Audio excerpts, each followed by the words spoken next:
Hello students. Last video में हमने article 32 पढ़ा था बहुत डिटेल्ड में, जिसमें हमने बताया था कि हाई कोर्ट सुप्रीम कोर्ट्स वो कैसे हमारे फंडामेंटल राइट्स को प्रोटेक्ट कर सकते हैं, और जो रिट जुरिस्डिक्शन है सुप्रीम कोर्ट की और हाई कोर्ट्स की वो कैसे डिफरेंट है। आर्टिकल 32 भी, आर्टिकल 226 के बारे में भी हमने पढ़ा था। अब हम पढ़ते हैं कि कितने जो हमारे पास जो 5 टाइप्स की जो रिट्स हैं उनके बारे में आज हम पढ़ेंगे। तो उससे पहले देखिए, what is a writ. Writ है क्या? रिट बेसिकली एक फॉर्मल रिटन ऑर्डर है जो कि कोर्ट इशू करता है। किस लिए इशू करता है? या तो हमारे फंडामेंटल राइट्स को प्रोटेक्ट करने के लिए, जिसमें अलग अलग तरह के, अभी हम रिट्स पढ़ेंगे तो उससे हमें आइडिया लगेगा कि किस तरह वो करते हैं ऐसा। किसी ऑफिसर को कंपेल करने के लिए कि वो अपनी ड्यूटी करे, या किसी को रिस्ट्रेन करने के लिए कोर्ट को, लोअर कोर्ट को, कि वो अपनी जुरिस्डिक्शन एक्सीड ना करे, या उसके ऑर्डर्स को क्वैश करने के लिए। तो डिफरेंट रीजंस के लिए जो रिट्स हैं वो यूज की जाती है। तो है क्या ये? बेसिकली इनके पास फुल पावर एंड रिट्स के पास फॉर्मल रिटन ऑर्डर्स होते हैं। अब हम आते हैं कॉन्स्टिट्यूशनल प्रोविजंस क्या है। जैसे कि हमने पिछली वीडियो में भी पढ़ा था, एक तो आर्टिकल 32 में सुप्रीम कोर्ट इशू कर सकता है writs to enforce fundamental rights. हमने बताया भी था कि सुप्रीम कोर्ट के पास जो पावर है इशू करने के लिए रिट्स, वो कंपेयर टू हाई कोर्ट थोड़ी कम है। जबकि हाई कोर्ट जो है अंडर आर्टिकल 226, वो ना सिर्फ फंडामेंटल राइट्स को एनफोर्स करने के लिए, बाकी बल्कि किसी भी लीगल राइट को, किसी भी ऑर्डिनरी लॉ के तहत अगर कोई भी चीज को उनको एनफोर्स करना है तो वो भी हाई कोर्ट्स कर सकते हैं।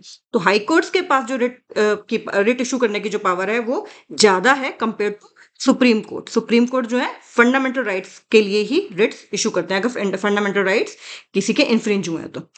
एक छोटा सा एक एक्स्ट्रा पॉइंट, एक एक्स्ट्रा टिडबिट नॉलेज की 1950 से पहले, यानी कि हमारी कॉन्स्टिट्यूशन जब फोर्स में आई थी उससे पहले, high court of Bombay, high court of Calcutta और हाई कोर्ट ऑफ मद्रास के पास ही पावर थी रिट्स इशू करने के लिए। बाद में अब सारे हाई कोर्ट्स के पास ये पावर है। सभी के सभी हाई कोर्ट्स के पास ये पावर है। कॉन्स्टिट्यूशन ने सभी हाई कोर्ट्स को ये पावर दी है। हमने ये भी पढ़ा था आर्टिकल 32 में कि पार्लियामेंट के पास पावर है कि वो किसी और कोर्ट को भी ये पावर दे सकता है कि वो रिट्स इशू करे, बट पार्लियामेंट ने अभी तक ऐसा कोई लॉ नहीं बनाया और किसी और कोर्ट को ये पावर नहीं दी है। तो एज ऑन डेट आर्टिकल 32 में सुप्रीम कोर्ट और आर्टिकल 226 में हाई कोर्ट्स के पास पावर है रिट्स इशू करने की।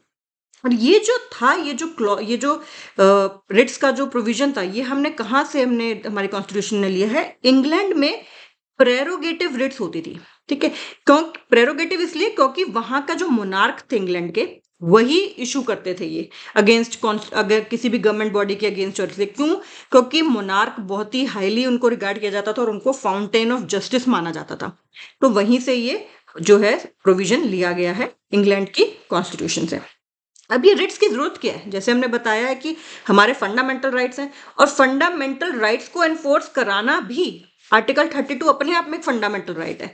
तो बेसिकली ये है क्या? ये एक रेमेडी है। ठीक है, अगर गवर्नमेंट या उसकी कोई भी एजेंसीज किसी के फंडामेंटल राइट्स वायलेट करे तो ये बहुत इंपॉर्टेंट है। बिकॉज हमने पढ़ा था आर्टिकल 32 में, आर्टिकल 32 इटसेल्फ, जिसमें कि हम बात कर रहे हैं कॉन्स्टिट्यूशनल रेमेडीज की, तो उसमें article 32 itself is a fundamental right. तो ये एक बहुत ही फार साइटेड विजन थी हमारी कॉन्स्टिट्यूशन मेकर्स के। अब हम आते हैं जो हमारी रिट्स हैं, उसमें से 5 रिट्स हैं।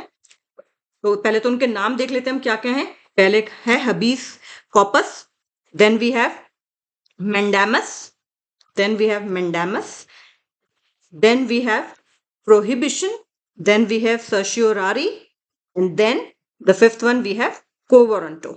सो हम एक एक करके अब इनके बारे में पढ़ेंगे।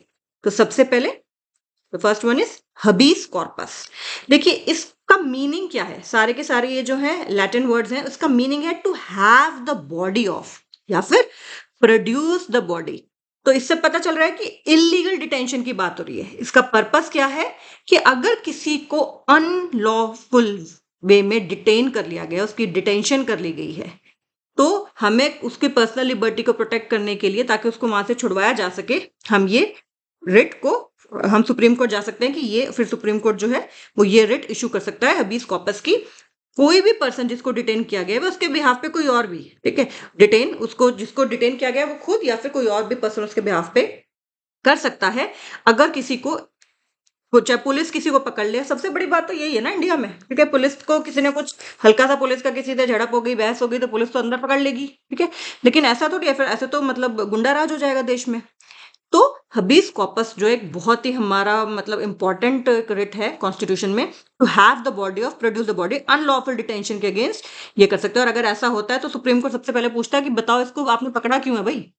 तो कोर्ट, सुप्रीम कोर्ट या हाई कोर्ट कि पकड़ा क्यों है, अगर कोर्ट को लगता है कि नहीं है, कोई इसके वैलिड रीजंस नहीं है, ये अनलॉफुल है, तो वो इमीडिएटली उसको रिलीज करने के लिए कह देते हैं। लेकिन ये हबीस कॉर्पस इशू नहीं की जाएगी अगर डिटेंशन लॉफुल है, ठीक है। अब अगर किसी ने मर्डर किया है और कोर्ट ने उसको सजा दे दी है, तो थोड़ी हबीस कॉर्पस वो फाइल कर सकता है कि नहीं मुझे तो भाई मेरा तो right to personal liberty violate हो रहा है। नहीं, क्योंकि उसको कॉम्पिटेंट कोर्ट ने उसको कन्विक्ट किया है, ठीक है। किसी भी कॉम्पिटेंट कोर्ट के द्वारा अगर किसी को डिटेन किया गया, तो अगर जनरली आपने देखा भी होगा बहुत सारे केसेस में कि कहते हैं जुडिशियल कस्टडी के लिए मजिस्ट्रेट उसको अलाउ करते हैं कि हाँ इसकी जुडिशियल कस्टडी ले लो या पुलिस कस्टडी ले लो इतने दिन के लिए।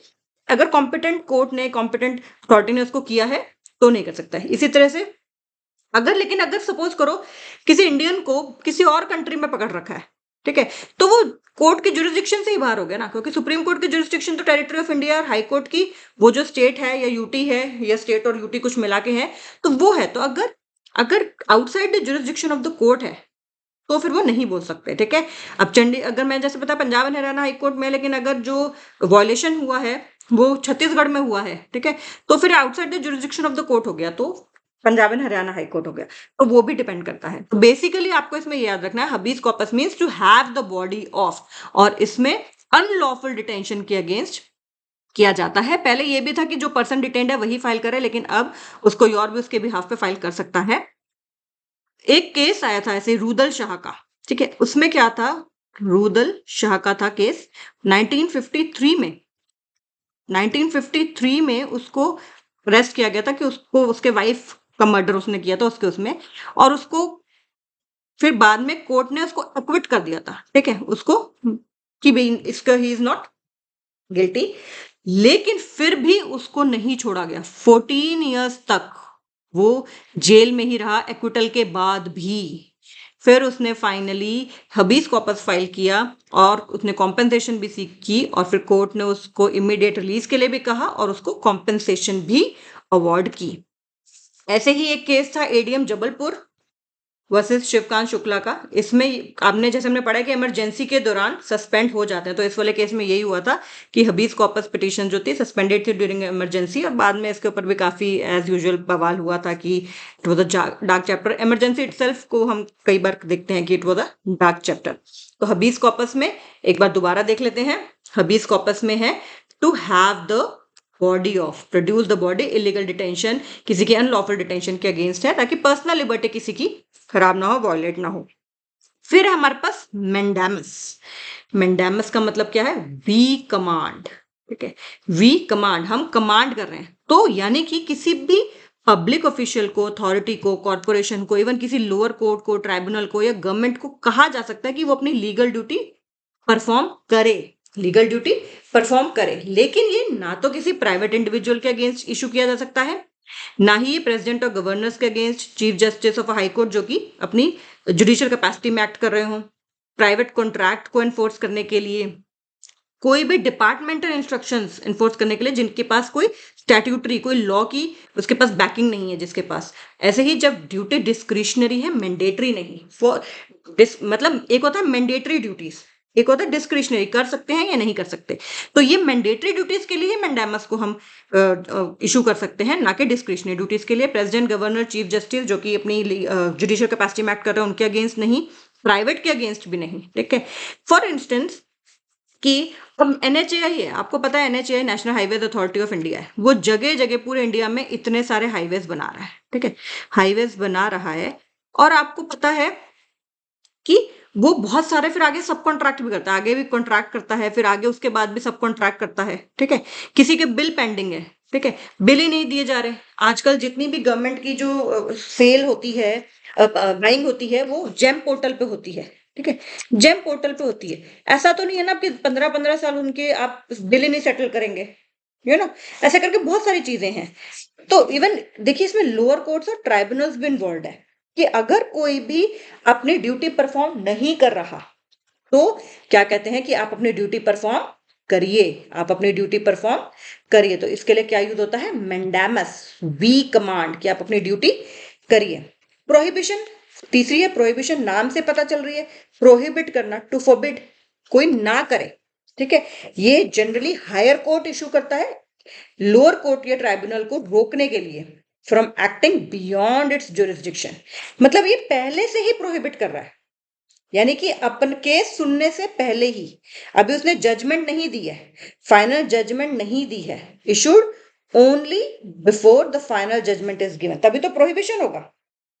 और ये सिर्फ judicial and quasi judicial authorities के लिए ही होता है, ऑब्वियसली, क्योंकि कोर्ट्स को कर रहे हैं तो वो सब कोर्ट्स है, ट्राइब्यूनल्स हैं, ये जुडिशियल है, क्वासी जुडिशियल अथॉरिटीज होती हैं। एंड एक और बात है, देखिए इसमें क्या कर रहे हैं कि इंपॉर्टेंट पॉइंट है कि it directs in activity unlike mandamus which directs activity. Mandamus कहता है करो, प्रोहिबिशन कहता है मत करो। तो इसलिए कहा गया कि it directs in activity unlike mandamus which directs activity, ठीक है। फॉर एग्जाम्पल कहते हैं अगर कंज्यूमर फोरम क्रिमिनल केस सुनने लग जाए तो ऑब्वियसली हाईकोर्ट उसको प्रोहिबिट करेगा, क्योंकि वो अपने जुरिस्डिक्शन को एक्सीड कर रहा है। कंज्यूमर फोरम का ये काम ही नहीं है कि वो एक क्रिमिनल केस को हियर कर सकता है। तो प्रोहिबिट करना, प्रोहिबिशन, टू फॉरबिड, यानी कि एक लोअर कोर्ट को या ट्राइब्यूनल को प्रोहिबिट करना, ठीक है, कि आप अपने जुरिस्डिक्शन को एक्सीड ना करें। ये याद रखने की बात है, प्रोहिबिट कर रहे हैं तो यानी कि जब फाइनल जजमेंट देने से पहले। लेकिन अगर फाइनल जजमेंट दे दी तो, अगर लोअर कोर्ट ने फाइनल जजमेंट दे दी तो देन उस केस में हम क्या यूज करते हैं? उस केस में हम यूज करते हैं certiorari, to be informed, to certify. क्या पर्पस है? ये हायर कोर्ट इश्यू करता है टू अ लोअर कोर्ट और अ ट्राइब्यूनल, किस लिए?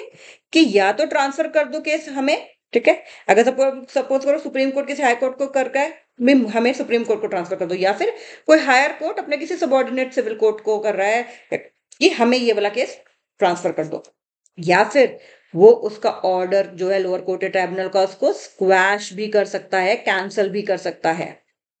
और ये जो है वो एडमिनिस्ट्रेटिव अथॉरिटीज के अगेंस्ट भी यूज हो सकता है।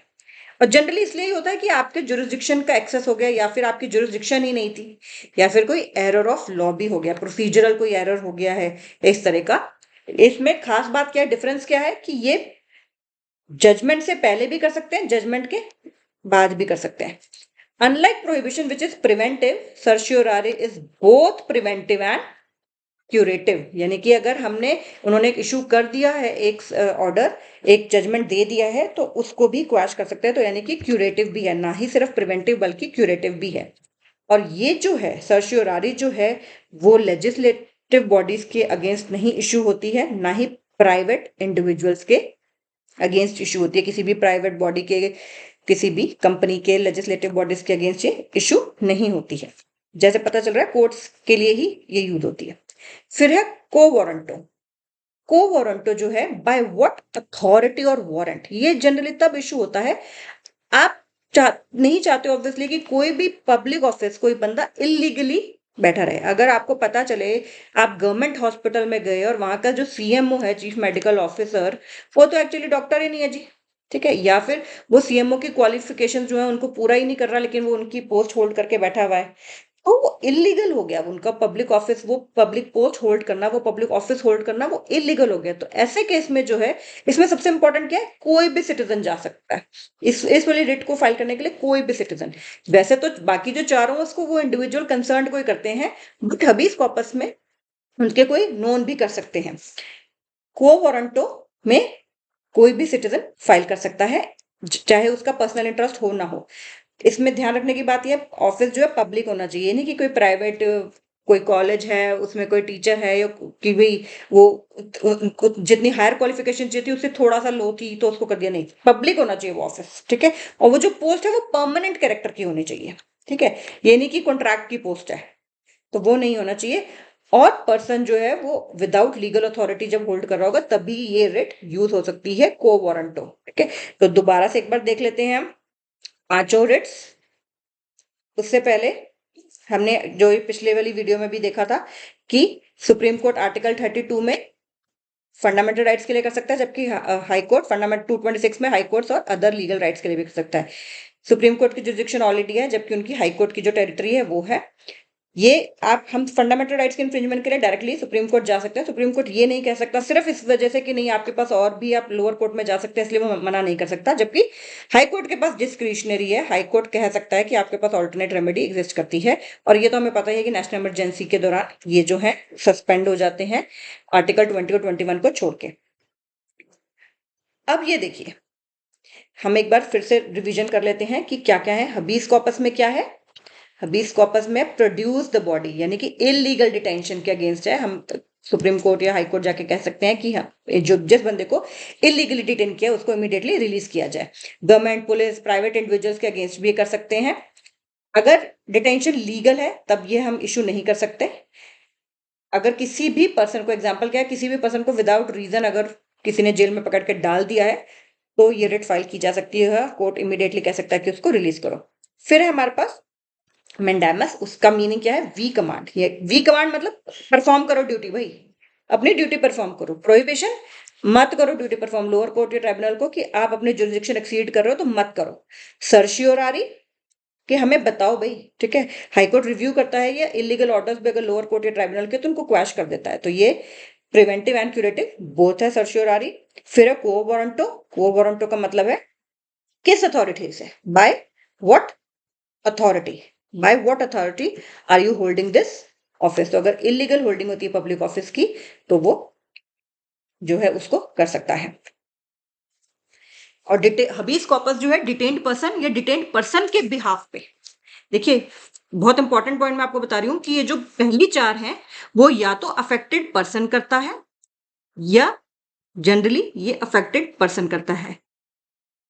पहली चार, जो लास्ट वाली है को वारंटो, वो कोई भी कर सकता है। लेकिन हबीस कॉर्पस में डिटेन्ड पर्सन कर सकता है या फिर उसके बिहाफ पे कोई कर सकता है, उसी के बिहाफ पे, रैंडम नहीं, ठीक है, उसके बिहाफ पे कोई कर सकता है। और जो को वारंटो है वो कोई भी सिटीजन कर सकता है। ये एक इंपॉर्टेंट पॉइंट है।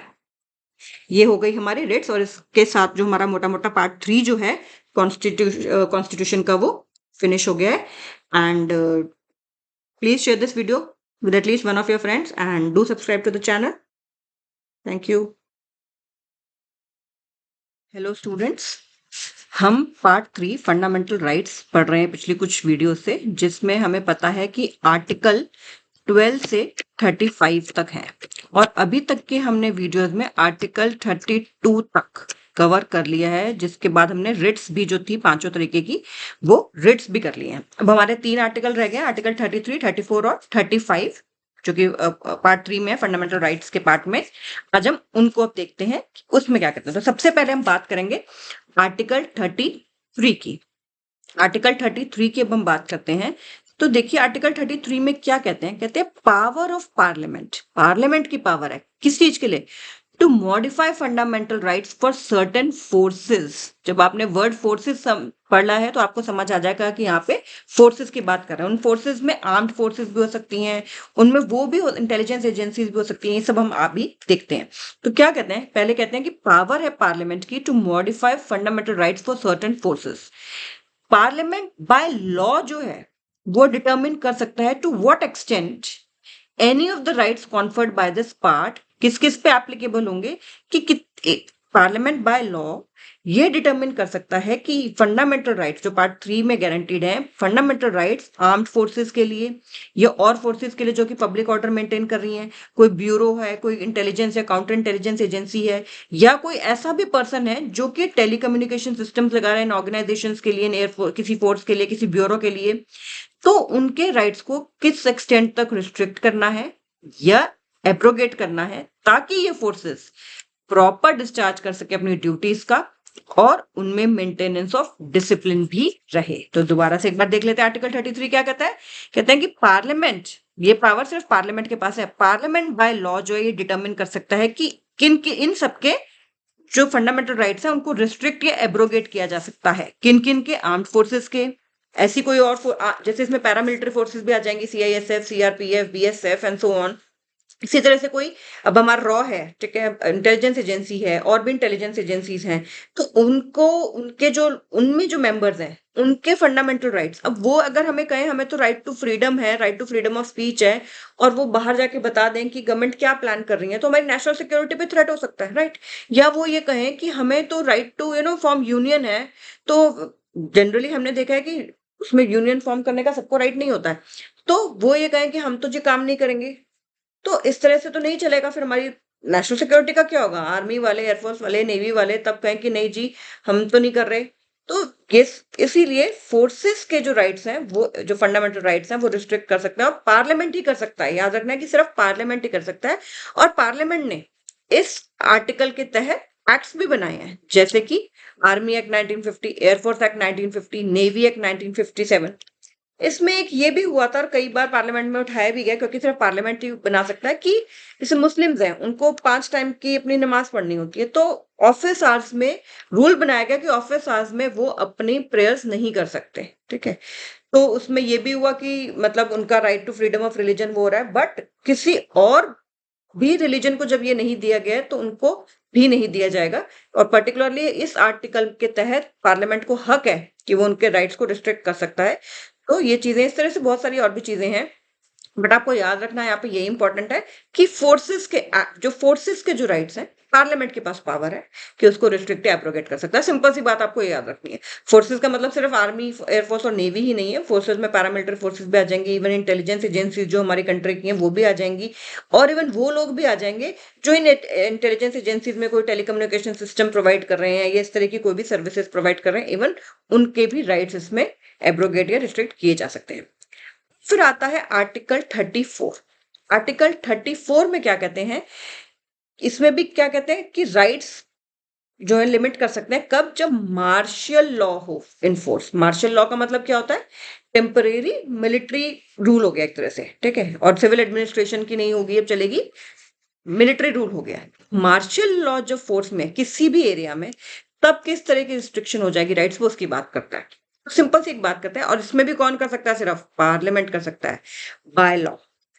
इंडेमनीफाई कर सकता है किसी पर्सन को जो कि यूनियन या स्टेट की सर्विस में उस समय, या किसी और भी पर्सन को, जरूरी है कि सिर्फ वो स्टेट या यूनियन की सर्विस में हो, किसी और भी पर्सन को, in respect of any act done by him in connection with the maintenance और रिस्टोरेशन ऑफ ऑर्डर, जहां पे भी मार्शल लॉ फोर्स में था, या फिर वैलिडेट कर दे कोई सेंटेंस जो कि पास की थी, पनिशमेंट जो कि इन्फ्लिक्ट की थी, कोई फोरफीचर हुआ था, या कोई भी एक्ट। सबसे पहले वर्ड है इंडेमनीफाई। इंडेमनीफाई का मतलब क्या, आप देख लीजिए। इंडेमनीफाई का मतलब है प्रोटेक्ट्स या इम्यूनिटी ग्रांट कर देना उन ऑफिशियल्स को या इवन सिविलियंस को भी जो उन्होंने एक्शंस किए उस समय जब मार्शल लॉ फोर्स में था, चाहे वो एक्शंस ने फंडामेंटल राइट्स भी वॉयलेट किए। तो यानी कि पार्लियामेंट जो है ऐसे लोगों को जो सर्विस में है यूनियन की, स्टेट की, या कोई और भी, उनको प्रोटेक्ट कर सकता है, उनको इम्यूनिटी ग्रांट कर सकता है उन सब एक्ट्स के लिए जो उन्होंने किए हैं जो मार्शल लॉ इन्फोर्स था, लेकिन वो सिर्फ और सिर्फ पार्लियामेंट बाय लॉ ही कर सकता है। दूसरा, वैलिडेशन कर सकता है, यानी कि वैलिडेट कर सकता है कोई भी लॉ अगर उस समय जो पास किया है, कोई भी लॉ जो उस समय उन्होंने पास, कोई भी सेंटेंस जो उस समय पास किया, कोई पनिशमेंट इनफेक्ट, अब सपोज करो किसी के घर में जाके वो कर लिया, उन्होंने चेक कर लिया, ठीक है, तो कोई कह सकता है कि हमारे तो फंडामेंटल राइट्स इन्फ्रिंज हो गए, ठीक है, तो नहीं, तो पार्लियामेंट जो है बाय लॉ उसको वैलिडेट कर सकता है, इस तरह की चीजों को रेट्रोस्पेक्टिवली भी कर सकता है उन एक्शंस के लिए। तो बेसिकली जब मार्शल लॉ इन फोर्स है तो आपको कुछ नहीं आप कर सकते, एक तरह से सारे सिटीजन्स के ही राइट्स जो होते हैं वो एब्रोगेट हो जाते हैं, फंडामेंटल राइट्स। तो आर्टिकल 33 में क्या था? फोर्सेस के लिए था, ठीक है। आर्टिकल 34 में कब है? जब मार्शल लॉ इन प्लेस है, और जहां पे मार्शल लॉ होगा उसी जगह में ही होगा ये, ठीक है। जब मार्शल लॉ इन प्लेस है तो ऐसे लोग, उन सभी लोगों को इंडेमनीफाई किया जा सकता है, प्रोटेक्ट किया जा सकता है, इम्यूनिटी दी जा सकती है जो यूनियन की या स्टेट की सर्विस में है, या कोई और भी इंसान, उन सभी एक्ट्स के लिए जो उसने लॉ मेंटेन करने के लिए, लॉ एंड ऑर्डर को मेंटेन करने के लिए, रिस्टोर करने के लिए किया है। किसी को पकड़ के अंदर जेल में डाल दिया, ठीक है, तो कोई ये नहीं कह सकता कि भी नहीं, हमारे तो फंडामेंटल राइट्स आपने छीन लिए हैं। इसी तरह, लेकिन सिर्फ तब होगा जब ये मार्शल लॉ इन फोर्स है। नेशनल इमरजेंसी की आपने पहले भी बात हमने की हुई है। अब दोनों में फर्क क्या है देख लेते हैं, आर्टिकल 33 और आर्टिकल 34 में। अभी हमने क्या बताया कि आर्टिकल 33 में फोर्सेस की बात होती है, आर्टिकल 34 में मार्शल लॉ की बात होती है। अब हम दोनों में एक तरह से डिफरेंस देख लेते हैं क्या है। देखिए डिफरेंस क्या है, ये स्पेसिफिक फोर्सेस के लिए करता है, डिसिप्लिन और सिक्योरिटी के लिए। ये सभी सिटीजन्स के 34 में सभी सिटीजन्स जो उस एरिया में रहते हैं जहां मार्शल लॉ लगा है, जहां मार्शल लॉ लगा है उस एरिया के सभी सिटीजन्स के राइट्स रिस्ट्रिक्ट हो गए हैं। इसमें सिर्फ फोर्सेस के राइट्स को रिस्ट्रिक्ट कर रहे हैं, ठीक है। ये आर्म्ड फोर्सेज, इंटेलिजेंस एजेंसीज, ऐसे लोग जो उनको टेलीकम्युनिकेशन डिवाइसेस वगैरह भी दे रहे हैं उनमें भी, और ये सिर्फ एरियाज अंडर मार्शल लॉ वालों में लगेगा। ये नॉर्मल टाइम में भी वर्क करता है। आर्म्ड फोर्सेस पे जो लॉज उनके हमने फंडामेंटल लॉज रिस्ट्रिक्ट कर रखे हैं वो हर समय के लिए रिस्ट्रिक्ट कर रखे हैं। ऐसा नहीं कि आपको गर्मियों की छुट्टियां हुई तो आपके जो फंडामेंटल राइट्स हैं वो आपको पूरे दे दिए गए कि हाँ आप गर्मियों की छुट्टियों में घर जा रहे हैं, चलो ठीक है, फिर अब आप फ्रीडम ऑफ स्पीच है आपको, आप सब कुछ बता सकते हो, ठीक है। नो, इसी तरह से इसमें क्या होता है, सिर्फ जब मार्शल लॉ इन्फोर्स होता है। ये प्रिवेंटिव है, ठीक है, ताकि हमारे देश की सिक्योरिटी को थ्रेटन ना हो, डिसिप्लिन रहे फोर्सेस में, लॉ एंड उनका जो प्रॉपर ऑर्डर है वो मेंटेन रहे। जबकि ये क्या है, रिएक्टिव है। लॉ एंड ऑर्डर जब ब्रेक डाउन हो जाता है तभी मार्शल लॉ लगता है, ठीक है। उसी की वजह से सिटीजन्स के उस एरिया में जहां पे मार्शल लॉ लगा है उस एरिया के सिटीजन्स के जो राइट्स हैं वो रिस्ट्रिक्ट हो जाते हैं। तो दोबारा से देख लेते हैं, 32 में क्या है, फोर्सेस के लिए है, उनके राइट्स रिस्ट्रिक्ट हो जाते हैं। 34 में क्या है, जब मार्शल लॉ लगा है तब रिस्ट्रिक्ट। इतना ही आपको याद रखना है, 32 में फोर्सेस के लिए, 33 में फोर्सेस के लिए, 34 में मार्शल लॉ के लिए। अब बात करते हैं 35 की, जो पार्ट 3 का लास्ट लॉ है। इसमें क्या कहते हैं, पार्लियामेंट के पास एक्सक्लूसिव पावर है कि कुछ लॉज बना सकती है। सिर्फ पार्लियामेंट लेजिस्लेट कर सकता है। क्या क्या, कुछ तो उसमें आपने आर्टिकल में खुद पढ़ा है। आर्टिकल 16(3) अगर आपको याद होगा, 16(2) में कहा गया था कि जो जब भी पब्लिक एम्प्लॉयमेंट होगी तो किसी को on the basis of residence, one of the उसमें जो क्लॉज था कि रेजिडेंस के बेसिस पे भी किसी को डिस्क्रिमिनेट नहीं किया जाएगा, जेंडर के बेसिस पे, क्रीड के बेसिस पे, कास्ट के बेसिस पे, उसमें रेजिडेंस भी था। लेकिन 16(3) में इमीडिएटली बात ये लिख दिया गया था कि पार्लियामेंट के पास पावर होगी कि वो रेजिडेंस रिक्वायरमेंट्स किसी भी जॉब्स के लिए कर सकता है, इंक्लूडिंग चाहे वो स्टेट की क्यों ना हो। तो वो जो पावर है रेजिडेंस को एक क्राइटेरिया बनाने की 16(3) में, और वो 16(3) में इटसेल्फ ही लिखा है, ठीक है। ये आप चाहे वापस जाके देख लीजिएगा उस वीडियो में, 16(3) इटसेल्फ में लिखा है कि पार्लियामेंट के पास होगी, और वो सिर्फ और सिर्फ पार्लियामेंट के पास होगी, चाहे वो स्टेट गवर्नमेंट की जॉब ही क्यों ना हो। फिर आर्टिकल 32(3) में आपको याद होगा, हमने 32(3) अभी पढ़ा था 2 वीडियो पहले ही। उसमें क्या था कि सुप्रीम कोर्ट के पास जो पावर्स हैं, ठीक है, रिट्स को इशू करने की, पार्लियामेंट बाय लॉ वो किसी और कोर्ट को भी दे सकता है। उसमें ऑफ कोर्स हाई कोर्ट की बात नहीं है, क्योंकि हाई कोर्ट का तो ऑलरेडी 226 में है। तो पार्लियामेंट जो है किसी और कोर्ट को, किसी और कोर्ट को वो पावर्स दे सकता है जो सुप्रीम कोर्ट के पास है, for enforcement of fundamental rights. तो वो पावर भी एक्सक्लूसिवली किसके पास है, पार्लियामेंट के पास है, और कोई किसी के पास नहीं। फिर आर्टिकल 33 और 34 अभी हमने पढ़ा, जो पढ़ा हमने फोर्सेस वाला, ठीक है। फोर्सेस के लिए भी जो एक्ट है हमने क्लियरली उसमें लिखा है पार्लियामेंट में बाय लॉ। इसमें भी क्या लिखा है, मार्शल लॉ जब है तो पार्लियामेंट में बाय लॉ इंडेमनीफाई कर सकता है या वैलिडेट कर सकता है जब मार्शल लॉ इन फोर्स है। दोबारा देख लीजिए चाहे इसमें क्या लिखा था कि पार्लियामेंट में बाय लॉ इंडेमनीफाई वाली बात होगी थी, कोई उनके जो एक्ट्स हैं, या वैलिडेट भी कर सकता है कोई सेंटेंस जो उस समय पास की गई है, कोई पनिशमेंट किसी को दी गई थी उस समय, तो वो सब भी वैलिडेट कर सकता है। एंड 33 में भी आपने देखा था कि पार्लियामेंट बाय लॉ। तो ये दोनों भी 33 और 34 भी पार्लियामेंट ही कर सकता है।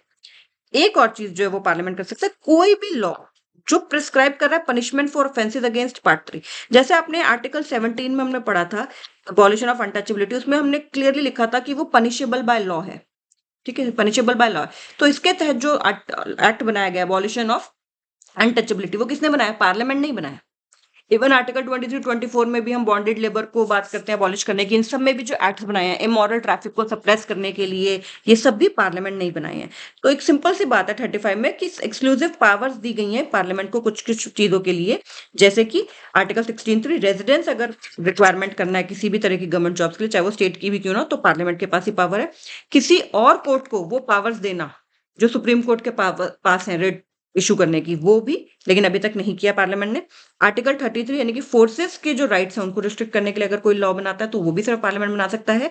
मार्शल लॉ जो फोर्स में है उस समय किए गए एक्ट्स को इंडेमनीफाई करने के लिए या फिर उस समय दी गई पनिशमेंट्स वगैरह को वैलिडेट करने के लिए भी जो अगर कोई एक्ट बनाएगा तो वो सिर्फ पार्लियामेंट बना सकता है।